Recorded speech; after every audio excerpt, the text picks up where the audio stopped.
Video like जरूर कर लीजिए और ऐसे वीडियो लगातार फ्री में पाने के लिए चैनल को तुरंत सब्सक्राइब कर लीजिए और बेल आइकन को जरूर टैप कर लीजिए ताकि आगे भी सारे वीडियो आपको मिलते रहे। यूट्यूब में फॉलो करते हैं तो प्लीज ये वाला फ्री टेलीग्राम चैनल जरूर ज्वाइन कर लीजिएगा। सारे नोटिफिकेशन सारे अपडेट यहीं पे आते हैं, ध्यान रखिए। तो दोस्तों स्वागत है आपका यूबीपीएससी बेस्ड ऑनलाइन कोचिंग के इस यूट्यूब चैनल पर। आज की इस क्लास में हम लोग आरओ री एग्जाम के लिए हिंदी के एक महत्वपूर्ण क्लास का डिस्कशन करेंगे जिसमें पदवाचक विशेषण को देखेंगे। काफ़ी महत्वपूर्ण है क्योंकि पदवाचक विशेषण ऐसे विशेषण होते हैं जो आपको याद करना पड़ेगा। देखिए आपने पीछे जो विशेष और विशेषण पढ़ा तो विशेष में कुछ उपसर्ग या प्रत्यय जोड़कर विशेषण बना दिया जाता था, लेकिन यहाँ पर क्या होगा कि आपको चीज़ें याद रखनी पड़ेगी। तो चलिए स्टार्ट करते हैं आज के इस इंटरेस्टिंग क्लास को। इससे पहले आप वीडियो को लाइक कर दीजिएगा और चैनल पर अगर पहली बार विजिट किए हैं तो सब्सक्राइब करना ना भूलिएगा। साथियों अगर आप आरओ या फिर यूपीपीसीएस जैसे किसी भी एग्ज़ाम की कंप्लीट प्रिपरेशन करना चाहते हैं तो टीम के पेड कोर्सेज को ज्वाइन कर सकते हैं, जिसके लिए आप इनमें से किसी भी नंबर पर कॉल या व्हाट्सएप कर कोर्स की जानकारी प्राप्त कर सकते हैं। ये ज्ञान सर का व्हाट्सएप नंबर है, आप यहाँ से व्हाट्सएप के माध्यम से भी जानकारी ले सकते हैं। अब बढ़ते हैं आगे क्लास की ओर। देखिए यहाँ पर दिया गया पदवाचक विशेषण में क्या है कि हिंदी और संस्कृत में कुछ ऐसे विशेषण प्रयुक्त हैं जो विशेष प्रकार के पदों या विशेष्यों के पहले आते हैं।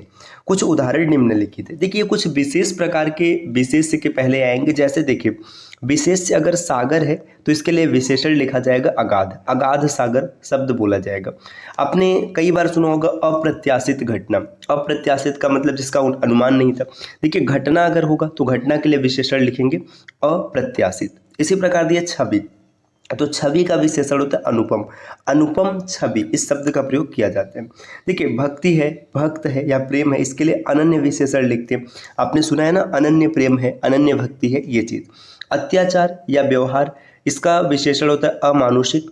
इसी प्रकार नेता जो है या तो भ्रष्ट नेता होगा या तो यशस्वी नेता होगा, तो नेता के पहले विशेषण लगेगा यशस्वी या फिर भ्रष्ट। भूमि की बात करें तो उर्वर या फिर ऊसर, दोनों तरीके का हो सकता है। ऊसर भूमि मतलब ऐसी भूमि जहाँ पर कोई अनाज कोई उपज नहीं होता है, और उर्वर भूमि का मतलब जहाँ की उपज क्षमता अत्यधिक होती है।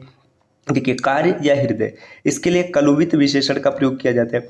बालक इसके लिए चतुर शब्द का प्रयोग किया जाता है। हृदय, हृदय का विशेषण है तरुण। अच्छा इसके अतिरिक्त भी और कुछ हो सकता है, जैसे मूर्ख बालक भी बोला जा सकता है, अबोध बालक भी बोला जा सकता है।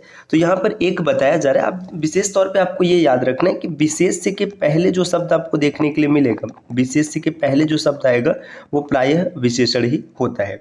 जैसे वन या फिर पर्वत, तो ये दुर्गम इसके लिए प्रयोग किया जाता है। प्रकोप या घटना, दैवीय या दैव ये कहा जाता है। हृदय, हृदय के लिए विशेषण आएगा निर्मम। एकादशी निर्जला, निर्जला एकादशी काफी प्रसिद्ध है, नाम आपने सुना होगा। विषय ये होता है नीरस, है ना। प्रमाण प्रत्यक्ष हो जाएगा इसके लिए विशेषण, जैसे प्रत्यक्ष प्रमाण हो जाएगा। पुष्ट शरीर होता है। देखिए शरीर के लिए क्या लिखेंगे, पुष्ट विशेषण लिखेंगे। हृदय या प्राण के लिए लिखा जाएगा आकुल, है ना। योद्धा या विद्वान के लिए उद्भट रहेगा। कंद्रन के लिए करुण रहेगा। आगे अट्टालिका है, गगनचुंबी अट्टालिका। बाजार या लड़का ये हो जाएगा चालू, चालू बाजार मतलब बाजार चल रहा है ना। हवा या वातावरण के लिए दूषित लिखा जाएगा। बंधु के लिए सहयोगी। जगत या शरीर के लिए नश्वर होता है। कार्य के लिए निंदित हो जाएगा। आकाश या फिर कमल इसके लिए नील लिखा जाए, जैसे नील कमल या नील आकाश। मार्तंड या फिर पुरुष इसके लिए विशेषण आएगा प्रचंड। आगे दिया प्रेम या निद्रा के लिए आएगा प्रगाढ़। और आगे बढ़ते हैं, देखिए कुछ और महत्वपूर्ण शब्द यहाँ पर दिए गए, जैसे देखिएगा अब आगे जैसे यहाँ तक हम लोगों ने देख लिया था। ज्योतिष की बात करें तो ये फलित हो जाएगा, फलित ज्योतिष। युद्ध के लिए भीषण युद्ध बनता है। स्थिति मरणासन्न स्थिति। कष्ट के लिए क्या होगा, मानसिक या शारीरिक कष्ट, है ना। मनोरथ के लिए जो विशेषण प्रयोग किया जाता है फल, विफल या सफल लिखते हैं। नेत्र या मेघ के लिए सजल लिखा जाता है। आगे देखिए मनोरथ, मनोरथ के लिए सफल, सफल मनोरथ अभी हम लोगों ने यहाँ पर देख लिया। भागिनी या माता, स्नेहमयी, है ना। पथिक के लिए श्रांत विशेषण प्रयोग किया जाता है प्रायः। फिर भूमि के लिए सस्य श्यामला भूमि कहते हैं। प्रेम या बधाई है तो इसको हार्दिक कहते हैं, जैसे हार्दिक बधाई ये चीज़। हृदय की बात करेंगे तो इसके लिए विशेषण शुद्ध लिखा जाता है। मैंने पहले भी बोल रखा है कि ऐसा नहीं कि सिर्फ यही विशेषण आएगा, और भी आ सकते हैं, वो परिस्थिति के अनुसार अलग अलग होगा, है ना। देखिए जैसे शरीर, शरीर क्या है, 5 भौतिक शरीर है। शरीर या जगत के लिए भौतिक शरीर कहते हैं या भौतिक जगत कहते हैं। छवि या दृश्य ये मनोरम होता है। भाषण ओजस्वी, ओजस्वी भाषण होगा। ओजस्वी का विलोम होता है निस्तेज, ये भी आपको याद रखना है क्योंकि विलोम भी कई बार पूछा जाता है ना। आगे दिया है भोजन, भोजन के लिए मधुर या फिर स्वादिष्ट हो जाएगा। हृदय विशाल हृदय है। प्रयास सतत प्रयास या निरंतर प्रयास भी कहते हैं। देखिए हृदय सदैव हृदय। आगे दिया हृदय या दृष्टि, ये स्निग्ध विशेषण का प्रयोग करेंगे। सुयोग उषा या अक्षर, इसके लिए स्वर्णिम विशेषण का प्रयोग किया जाता है। देखिए आगे है यहाँ पर श्रम या कष्ट, ये शारीरिक होता है, शारीरिक श्रम या शारीरिक कष्ट। वसन, वसन के लिए विशेषण शुभ्र लिखा जाता है। समाचार या दृश्य क्या होता है, हृदय विदारक। तो ये कुछ ऐसे जो पदवाचक विशेषण है, इसमें और तमाम हो सकते हैं। आपको यहाँ पर कुछ एग्जाम्पल बताए गए तो आप इन सब चीज़ों को याद रख सकते हो। देखिए विशेष्य के पहले आने वाला पद प्रायः विशेषण होता है। ठीक, अब यहाँ पर देखिए कुछ दिया, कुछ अतिरिक्त विशेषण विशेष, जैसे यहाँ पर दिया गुणवाचक विशेषण के अतिरिक्त कुछ अन्य विशेषण। जैसे देखिए गुण या दोष की बात करें तो अच्छा बुरा, सरल, कुटिल, ईमानदार, सच्चा बेईमान, झूठा, दानवीर, श्लिष्ट, दयालु, कृपालु, कंजूस, शांत, चतुर, गुस्सैल, नखरैल, ये सब क्या होता है, ये सब गुण या दोष को बताता है कि किस प्रकार का। जैसे अच्छा कपड़ा, कपड़ा क्या है, अच्छा है। बुरी संगत या बुरा संगत है ना, बुरा बर्ताव, तो ये क्या हो जाएगा, ये विशेषण हो गया। जैसे सरल कार्य, कुटिल व्यक्ति, तो इस तरीके से आप लिख सकते हैं। जैसे आकार की बात करें तो आकार में विशेषण क्या है, जैसे लंबा, छोटा, चौड़ा, चौकोर, तिकोना, गोल, बड़ा, ठिगना, नाटा, ऊंचा, नीचा, अंडाकार, त्रिभुजाकार, ये सब चीज होता है। ठीक, ऐसे रंग की बात करें, जैसे रंग में क्या हो जाएगा, काला, पीला, लाल, सफेद, नीला, गुलाबी, हरा, सुनहरा, चमकीला, आसमानी, ये सब शब्द हैं। देखिए अब इसके बाद स्वाद की बात करें तो स्वाद में क्या है, खट्टा, मीठा, कड़वा, नमकीन, कसैला, तीखा, है ना। स्पर्श की बात करें तो या तो कठोर है, नरम हो गया, खुरदरा है, कोमल, चिकना, गर्म, ये सब चीज। गंध, गंध में क्या होगा, जैसे सुगंधित, दुर्गंधपूर्ण, बदबूदार, खुशनुमा, सौंधा, संधहीन, तो ये सब क्या होते हैं, ये सब गंध की विशेषता है।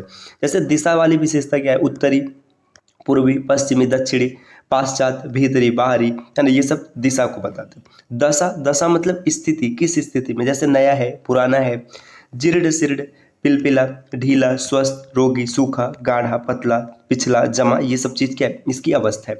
काल की बात करें तो किस समय का है, समय जैसे प्राचीन, नवीन, आधुनिक, भावी, ऐतिहासिक, साप्ताहिक, मासिक, सुबह का भूला, नया, पुराना, ताजा, ये सब समय बताता है। स्थान जैसे ग्रामीण है, भारतीय, रूसी, जापानी, बनारसी, देशी, विदेशी, बाहरी, तुर्की, ये सब क्या, ये सब स्थान बताता है। देखिए अवस्था, अवस्था में देखेंगे जैसे युवा है, बूढ़ा है, तरुण हो गया, प्रौढ़ है, अधीर, मुग्धा, धीर, गंभीर, अधीर, सहनशील, ये सब अवस्था को बताता है। अब देखिए यहाँ पर कुछ और महत्वपूर्ण विशेष और विशेषण दिए हैं, तो ये आपको अब यहाँ पर क्या है ना, ये विशेष से ही विशेषण बने तो आप इसे आसानी से याद रख सकते हैं। जैसे मानव से मानवीय हो जाएगा, कुसुम से कुसुमित बनेगा, न्याय से न्यायिक हो जाएगा, हंसना, हंसना से हसोड़ा शब्द का निर्माण होता है या फिर हसमुख भी कहा जाता है। कृत्सा, कृत्सा से कृत्सित विशेषण बनेगा, अभिनय से अभिनय, चश्मा से चश्मदीत विशेषण बनता है। देखिए डोरा से डोरी, डकैती से डकैत, है ना, ये बनेगा। पद, पय से पयस्वी, ब्रह्म से ब्राह्म, ये इंपॉर्टेंट है ना। बुजुर्ग से बुजुर्गाना, रथ से रथी विशेषण बनेगा, विधवा से वैधव्य। आगे देखिए सखा से सख्य, वाद, वाद से बनता है वादी, अधिक्रमण से अधिक्रांत, अवरुद्ध से अवरुद्ध बन जाएगा, अंकुरण से अंकुरणीय, और आश्चर्य से आश्चर्यित, और आकलन से आकलित। तो ये एक महत्वपूर्ण क्लास रही जिसमें हम लोगों ने विशेषण और विशेषी के बारे में समझा है। इस प्रकार की क्लास आपको लगातार मिलती रहेगी, बस इसके लिए आपको चैनल को सब्सक्राइब करना है। और अगर आप आरओ या फिर यूपीपीसीएस जैसे एग्जाम की कंप्लीट और सिलेक्शन वाली प्रिपरेशन करना चाहते हैं तो आप टीम के पेड कोर्सेज को ज्वाइन कर सकते हैं, जिसके लिए आप इनमें से किसी भी नंबर पर कॉल या व्हाट्सएप कर कोर्स की जानकारी प्राप्त कर सकते हैं। ये ज्ञान सर का व्हाट्सएप नंबर है, आप यहाँ से व्हाट्सएप के माध्यम से जुड़ सकते हैं। और साथियों आपको एक ज़रूरी सूचना बता दें कि अभी UP triple S C PT 2025 के लिए ये बैच 15 मई से स्टार्ट होने वाला है। तो जिन साथियों को पेट का एग्ज़ाम देना है वो बैच को ज्वाइन कर सकते हैं।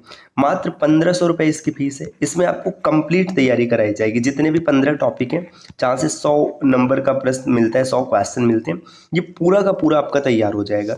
और आपको इस बैच को इसलिए ज्वाइन करना चाहिए ना, क्योंकि देखिए जो पेट का एग्ज़ाम होगा इसमें आप ज़्यादा स्कोर कर पाएंगे ना, तब आप मेंस के एग्ज़ाम को दे पाएंगे।